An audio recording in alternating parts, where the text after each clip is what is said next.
Now the question number 11. When a glass prism of refracting angle 60 degrees is immersed in a liquid, its angle of deviation is 30 degrees. The critical angle of glass with respect to liquid medium is how much? So first of all, when a glass prism of refracting angle 60 degrees is given. So that means A is equal to 60 degrees and the minimum deviation that is given, angle of deviation is given, that is 30 degrees, and find the critical angle. So for this, first of all, we have to calculate the refractive index. Mu is equal to sine A plus dou divided by 2 divided by sine A by 2. Now substituting the values, sine 60 degrees plus 30 degrees divided by 2 divided by sine 60 by 2. So here sine 90 degrees divided by 2 divided by sine 30 degrees. 90 by 2 is nothing but 45. So sine 45 degrees divided by sine 30 degrees. So here sine 45 1 by 2, sine 30 1 by 2. So here 2 divided by root 2, rationalization, that is root 2 multiplied with root 2, and 2 root 2 divided by 2 cancel. The refractive index is getting mu is equal to root 2. But which one we want to calculate? Critical angle. So here critical angle of glass with respect to liquid medium. So C is equal to sine inverse 1 by mu. Here sine inverse 1 by root 2.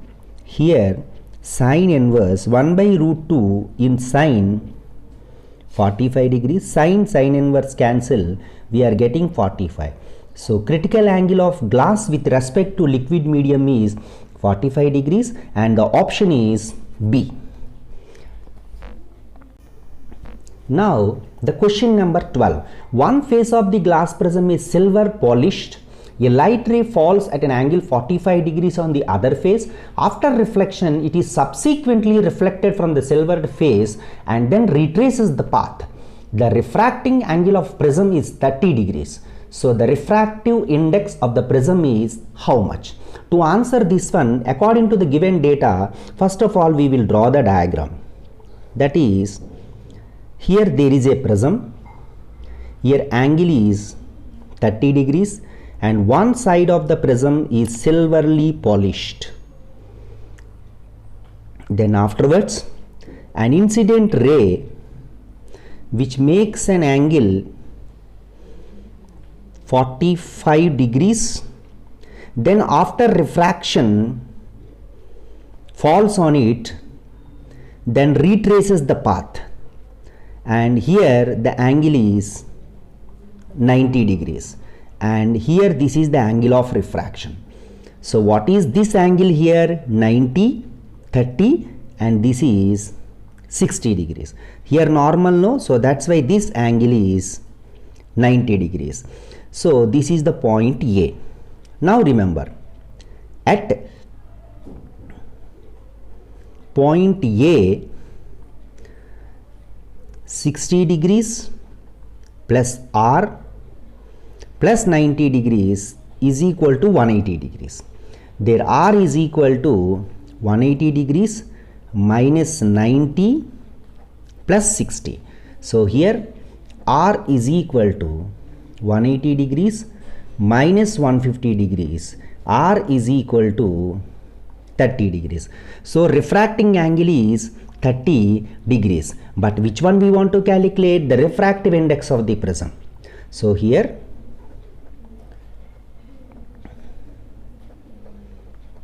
refractive index of prism mu is equal to sin I by sin R.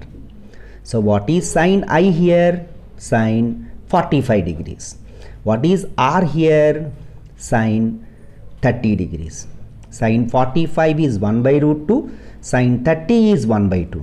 So here 2 by root 2 Rationalization root 2 by root 2, where we are getting 2 root 2 by 2 cancel, here root 2. So the answer is root 2. The option is Bombay. Now the question number 13. In the visible region, the dispersive powers and the mean deviations of crown and flint glass prisms are omega and omega dash and D and D dash. The condition for getting dispersion with zero deviation when the two prisms are combined. So options are given.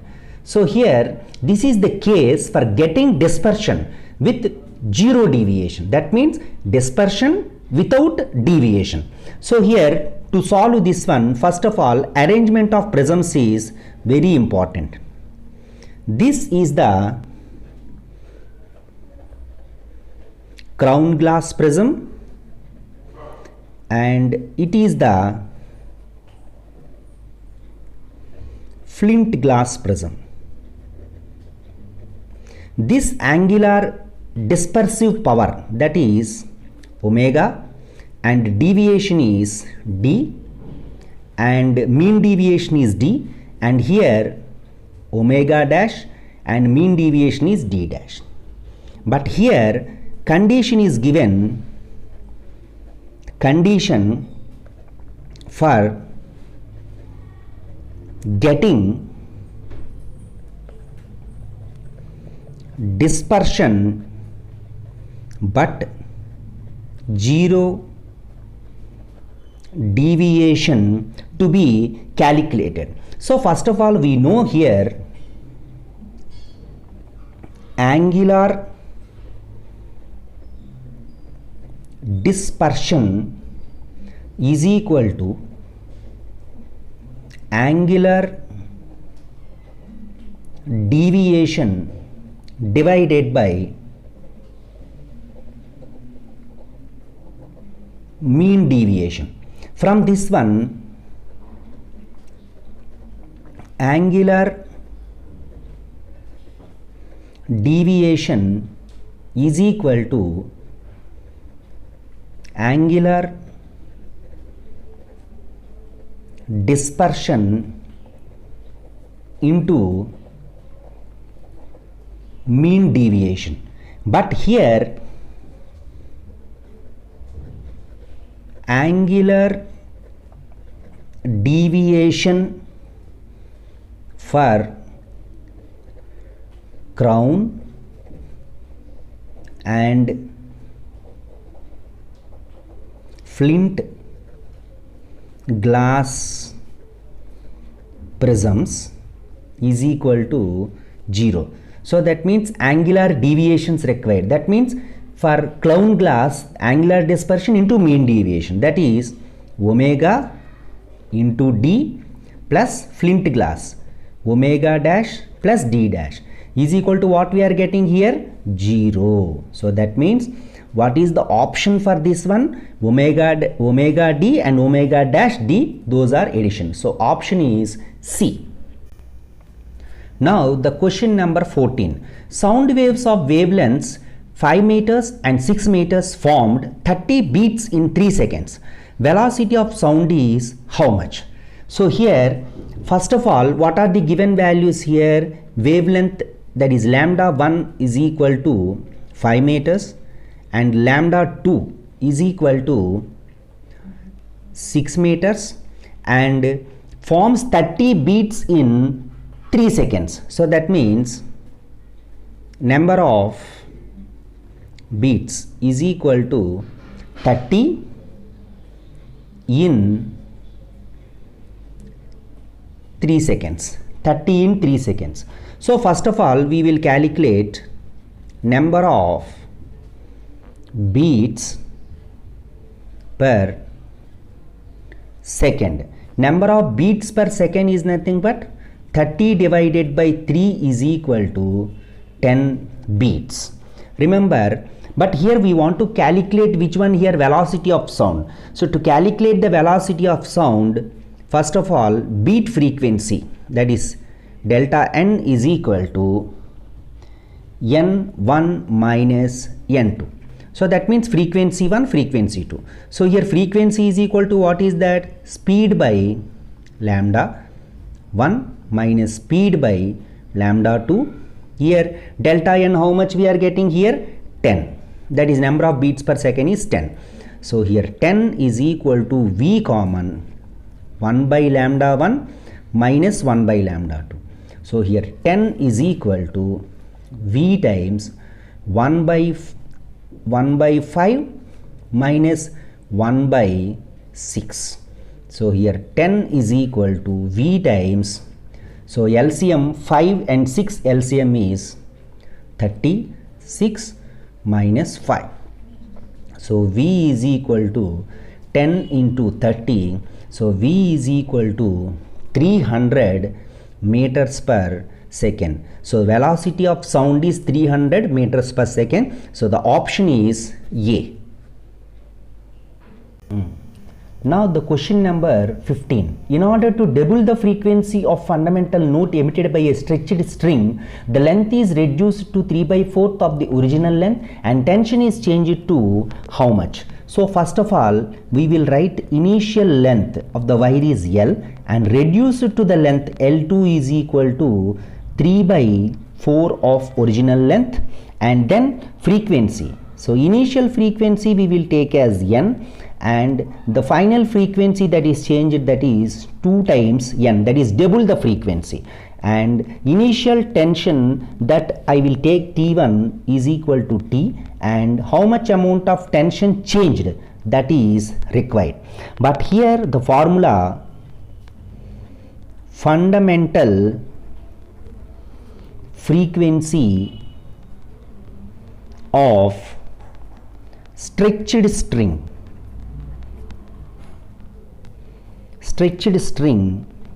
N is equal to 1 by 2L times square root over T by mu, where mu is the mass per unit length. Now here what is the relation here? Frequency, length and time period. Frequency, length and tension. So that means the frequency directly proportional to root T divided by L. So that means N1 divided by N2 is equal to square root over T1 divided by T2 into L2 divided by L1. Now we will substitute here. N divided by 2N is equal to square root over T divided by T2 into L2 3/4 L divided by L. Here L gets cancelled, N cancel. So 1 by 2 is equal to square root over T by T2 into 3/4. So here square root over T by T2 is equal to 1 by 2 into 4/3. So here that is square root over T by T2 is equal to 2/3. Squaring on both sides, T by T2 is equal to 4/9, but the tension T2 is equal to 9/4 times T. So here 9/4 times T, the tension that is increased. So that's why the option is D. Here the question number 16. The wavelength of maximum intensity of radiation emitted by a star is 289.8 nanometers. The radiation intensity of the star to be calculated, and here given the Stephens constant sigma is equal to 5.67 into 10 to the power of -8 watt meter to the power of -2 K to the power of -4, and constant B is equal to 2898 micrometer Kelvin. So here micrometer convert into meters means that is 2898 into 10 to the power of -6 meter and Kelvin. Here lambda m, that is maximum wavelength intensity of the star, that is wavelength, that is 289.8 nanometers. So nanometer is nothing but 289.8 into 10 to the power of -9 meters. But here which one we want to calculate? The radiation intensity of the star to be calculated. So here radiation intensity So here radiation intensity of star, formula E is equal to sigma T to the power of 4. But here sigma means Stephen constant, but T means temperature of the star. To calculate the temperature of the star, we are having the law, Wien's displacement law. So here Wien's displacement law, that is B is equal to maximum wavelength into temperature to the power of 4, that is temperature. So here to calculate the temperature, B divided by lambda m. So what is B here? 2898 into 10 to the power of minus 6 meter Kelvin divided by wavelength 289.8 into 10 to the power of minus 9 meters. Meters cancel. So by calculating this, we are getting 10 to the power of 4 Kelvin. It is the temperature of the star. But which one we want to calculate? Radiation intensity of the star. So here radiation intensity of the star, E is equal to sigma T to the power of 4. But what is sigma here? Already the given constant value, Stephen's constant value, 5.67 into 10 to the power of minus 8 watts, meter to the power of minus 2, K to the power of minus 4, and into temperature 10 to the power of 4 Kelvin to the power of 4. So here 5.67 into 10 to the power of minus 8 watt by meter to the power of meter square, K to the power of 4 into 10 to the power of 16 K to the power of 4. K to the power of 4, K to the power of 4 cancel. So 5.67 into minus 8 plus 16. So 10 to the power of plus 8 watt by meter square. So here this is the solution for question number 16. So which option is correct here? Option A is correct. Now the question number 17. The pressure and density of a diatomic gas gamma is equal to, that is 7 by 5. Changes adiabatically from pressure density to P dash and D dash, though that is also density. Initial pressure and density is PD and final pressure and densities are P dash and D dash. If D dash by D is equal to given 32, then find the P dash by P value. So your options are given. So first of all, what are the given values? That is diatomic gas, and which process it is? Adiabatic process. So adiabatic process is nothing but temperature changes from throughout the medium. So here that's not temperature is not constant, and also given value gamma is equal to 7 by 5, and also another value, another given D dash by D is equal to 32, and find P dash by P, how much we want to calculate. But here for adiabatic process, that is PV to the power of gamma is equal to constant. But here one thing we have to remember, that V means what is that here? Volume. We know the formula, density is equal to mass by volume. From this, volume is inversely proportional to density. So volume is inversely proportional to density means PV. So I will take like this. So the equation I will write like this: P1 D1 to the power of minus gamma and P2 D2 to the power of minus gamma. Why? Because it is inversely proportional. So that's why P1 divided by P2 is equal to D2 divided by D1 to the power of minus gamma. But one thing we have to remember here, P1 is equal to P, P2 is equal to P dash, D1 is equal to D, and D2 is equal to D dash. Now we will substitute here. P divided by P dash is equal to D dash divided by D whole to the power of minus gamma. So here P divided by P dash is equal to D dash by D, how much given here? 32. 32 to the power of minus 7 by 5. So here I will write like this: P divided by P dash is equal to, I will take 2 to the power of 5 whole to the power of minus 7 by 5. 5 cancel. P divided by P dash is equal to 2 to the power of minus 7. Here P divided by P dash is equal to 1 by 2 to the power of 7. But here P dash by P is equal to how much here? 2 to the power of 7. What is 2 to the power of 7 here?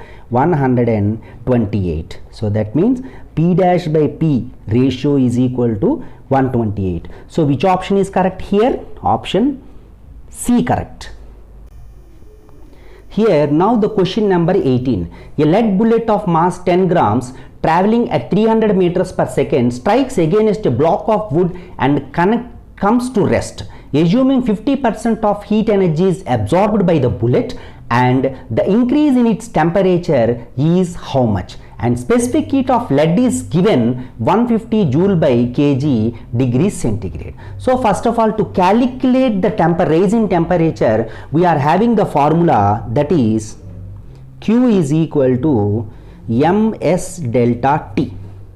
So to calculate delta T is equal to Q divided by m into S. Now first of all, what are the values? Here heat is nothing but heat energy is nothing but Q is equal to, what is that here? 50% of kinetic energy.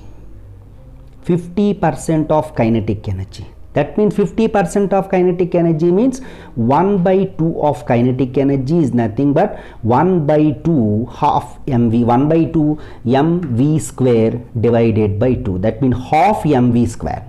Then afterwards mass. So here m is equal to given how much? 10 grams. So 10 into 10 to the power of minus 3 Kelvin, and also the velocity given 300 meters per second, and also that is given specific heat of lead, that is equal to 150 joule by kg degrees centigrade. But which one we want to calculate? Delta T. So here rise in temperature is equal to, instead of Q, what we will write here? Half into half mv square divided by mass into specific heat of lead. So here what happens here? Mass gets cancelled. 1 by 4 into 300 whole square divided by 150. Here 1 by 4 into 300 whole square is nothing but 90,000 divided by 150.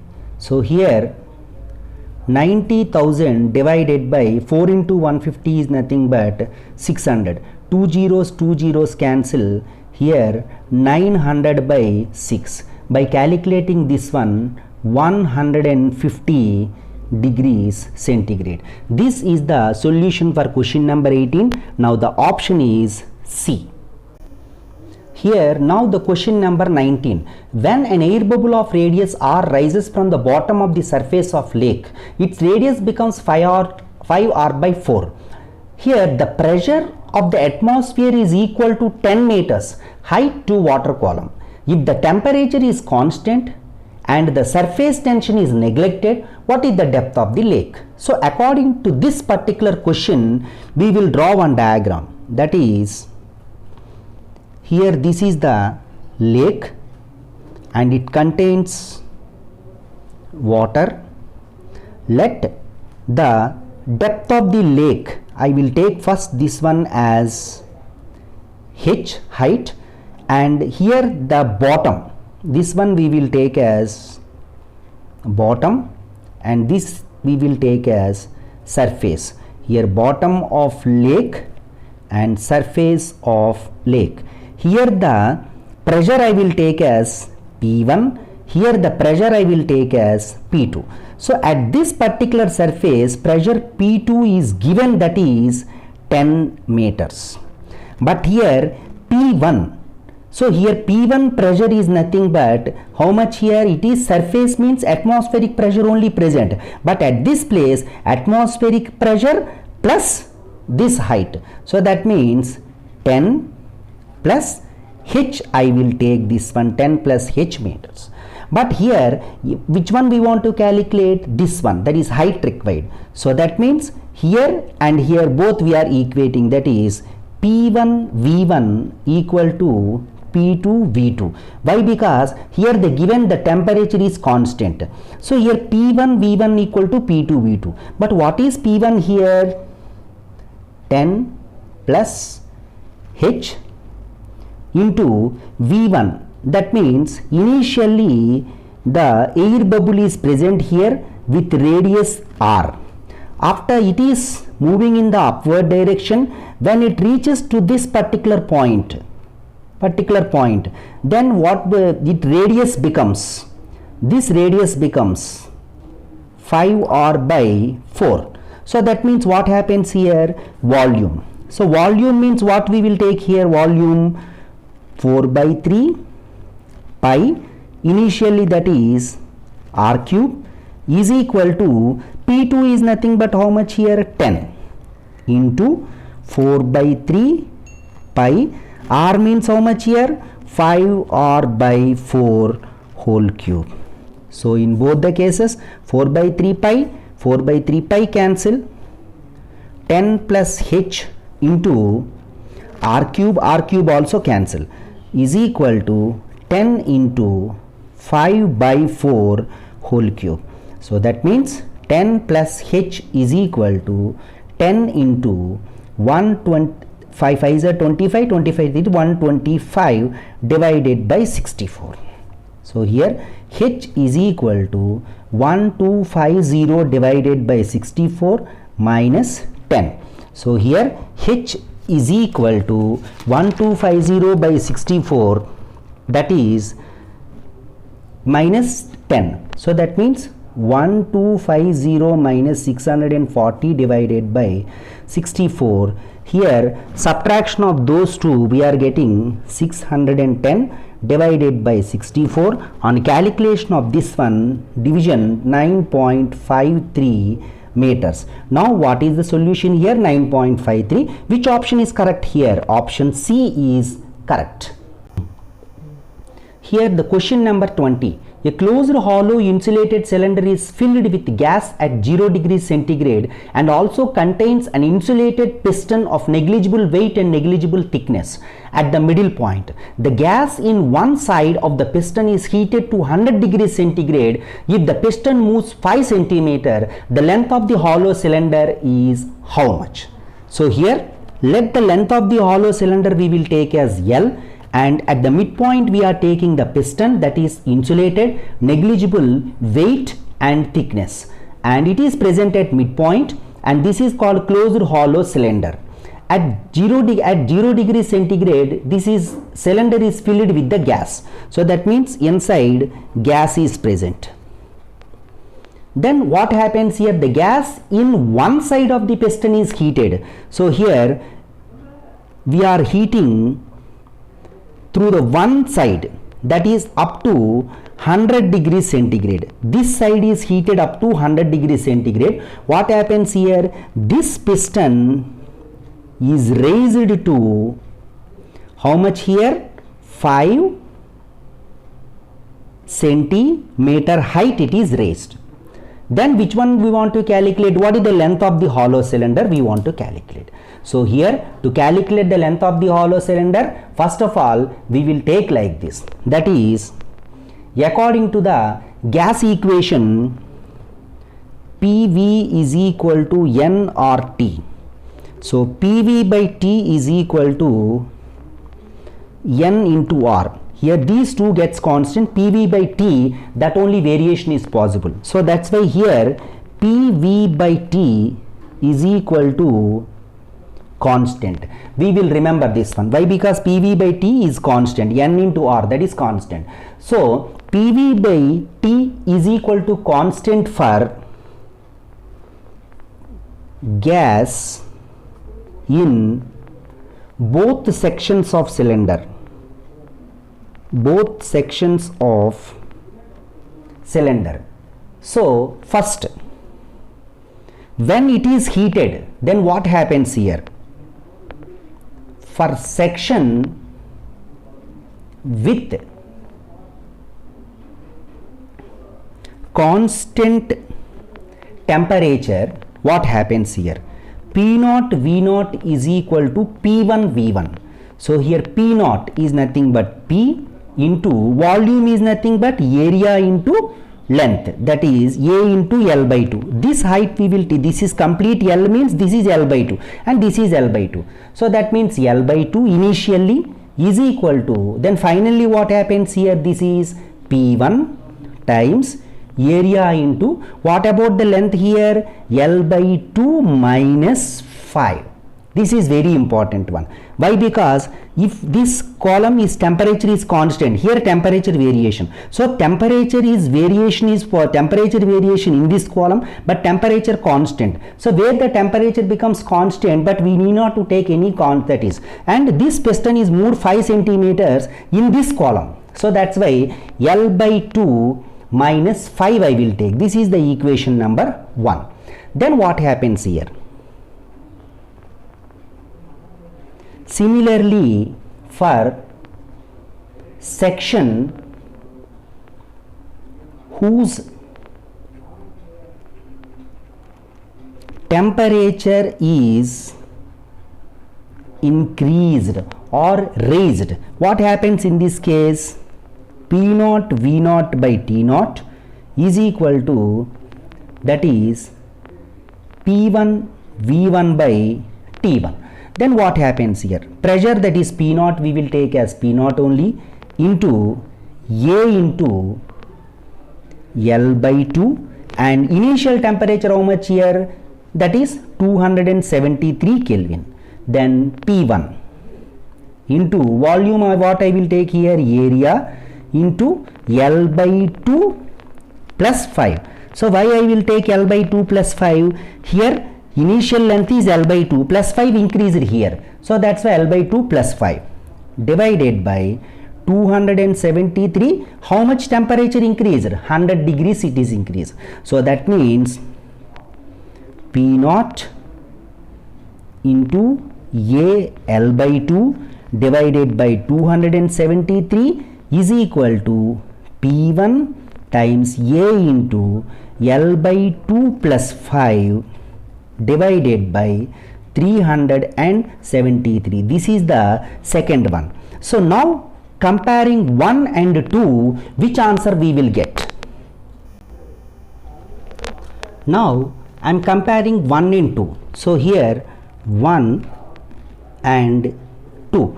So here in first equation, P0 A times L by 2 is equal to P1 A times L by 2 minus 5, that is 1 and P0 A into L by 2 270 by divided by 273 is equal to P1 A into L by 2 plus 5 divided by 370, that is second equation. So comparing these two, instead of P0 A L by 2, I will write this one here. So that means what happens here? P1 times A into L by 2 minus 5 divided by 273 is equal to P1 times A times L by 2 plus 5 divided by 373. In both the cases P1A cancel, L by 2 minus 5 divided by 273, L by 2 plus 5 divided by 373. By taking LCM, L minus 10 divided by 2 into 273 is equal to L plus 10 divided by 2 into 373. Here 2 gets cancelled. On cross multiplication, 373 times L minus 10 is equal to 273 times L plus 10. So here on multiplication, here we are getting 373 L minus 3730 is equal to 273 L plus 2730.